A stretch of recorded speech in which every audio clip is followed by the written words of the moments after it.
Mehta said cases questioning the validity of POTA are pending in the Supreme Court. She says WICO has challenged the constitutional validity of Section 21 of POTA, and as the case involved constitutional issues, the state government has engaged the services of the Additional Solicitor General to appear for Tamil Nadu. Chief Justice of the Madras High Court B. Subhashan Reddy said the Tamil Nadu government has failed to give adequate respect to the request of the High Court. The petition filed by Registrar of the Madras High Court seeking a direction to the state government to fill up the vacancies in the judiciary came up for hearing before the High Court. The Tamil Nadu government submitted that the vacancies in the judiciary could be filled by deputing surplus staff from other government departments.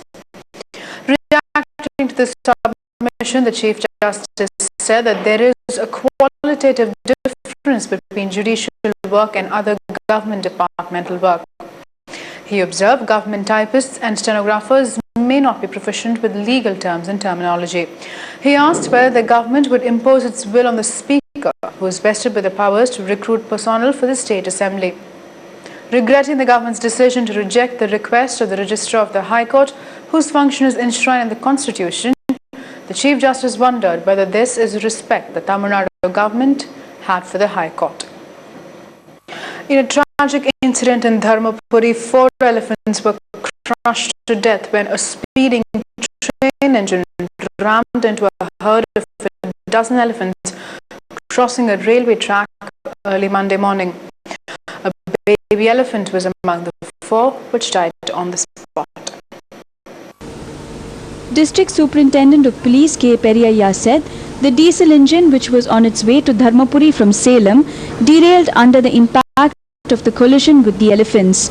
The driver escaped unhurt. The mishap occurred at Kateri, 80 kilometers from Dharmapuri, on the Bangalore-Salem section of the Southern Railway.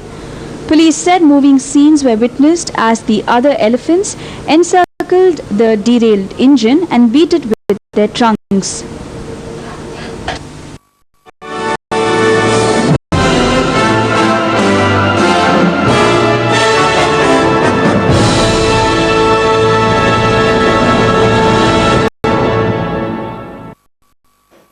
Now for some business news, Union Commerce Minister Arun Jaitley announced the new EXIM policy for 2003-2004 within the parameters of the 5-year policy expounded by his predecessor Murali Maran on the same day last year.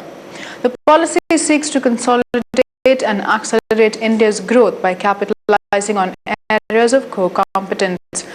It also identifies services and agro-export as important engines of growth.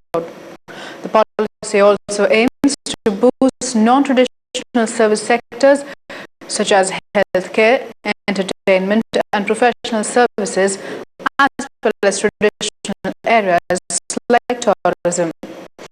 Export of 5 items have been removed from the restricted list in a bid to attain $80 billion worth of exports by the year 2007. Announcing a major package for export of services, Commerce Minister Arun Jaitley said, apart from software, a host of other service sectors provide unprecedented opportunities in global trade. Now be allowed to provide inputs, and the policy aims to provide an impetus to one important engine which has not been covered earlier. This is service exports. The other engine that will receive our continued attention is the special economic zones. An equally important sector, namely agriculture and allied products, which I believe to be an area of core competence, will come in for some special treatment. This, I hope, will enthuse our farming community, who constitute the bulk of India's population. I also propose to encourage further those exporters who who have been pillars of our strength and to us and urge them to attain greater heights. Last but equipments to He said the abundant availability of manpower places India in a unique position to take advantage of the growing opportunities in the sector. Jaitley added he recognizes the fact that with the possible exception of the software sector, India has not even made a beginning in the global market. in the background or some The exim policy aims at greater simplification of procedure to reduce transaction cost of exporters and improving the scale of incentives available to them. It emphasizes corporate investment in agriculture to boost exports and benefit farmers. We take a look at the highlights of exim policy 2003-2004. The policy envisages duty-free import facility for the service sector, having a minimum foreign exchange earning of 10 lakh rupees.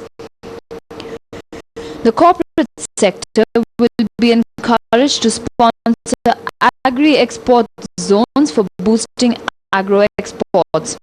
They will be allowed to provide services such as provision of pre- and post-harvest treatment, processing, packaging and storage. Duty entitlement passbook rates for selected agro products will factor in the cost of inputs. Duty-free import entitlement for status holders having incremental growth of more than 25% in foreign exchange value of exports. An annual advance license facility will be introduced for status holders to enable them to plan for raw material and other imports on an annual basis. To give a boost to exports in embedded software, hardware will be admissible for duty-free import for testing and development purposes.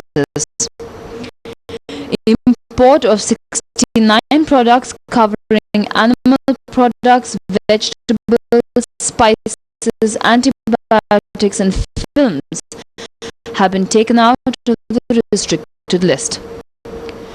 Export of 5 items, paddy other than basmati, cotton linters, rare earth, silk cocoons, family planning devices except condoms have also been removed from the restricted list.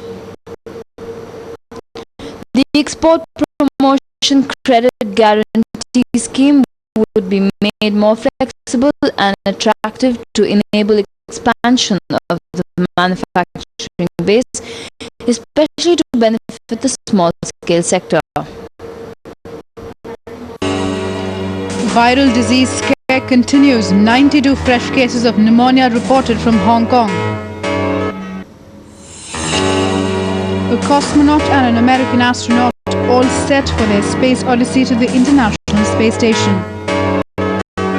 And Tendulkar, Dravid and Nehra not to play the upcoming Tri-Nation One-Day Series in Dhaka.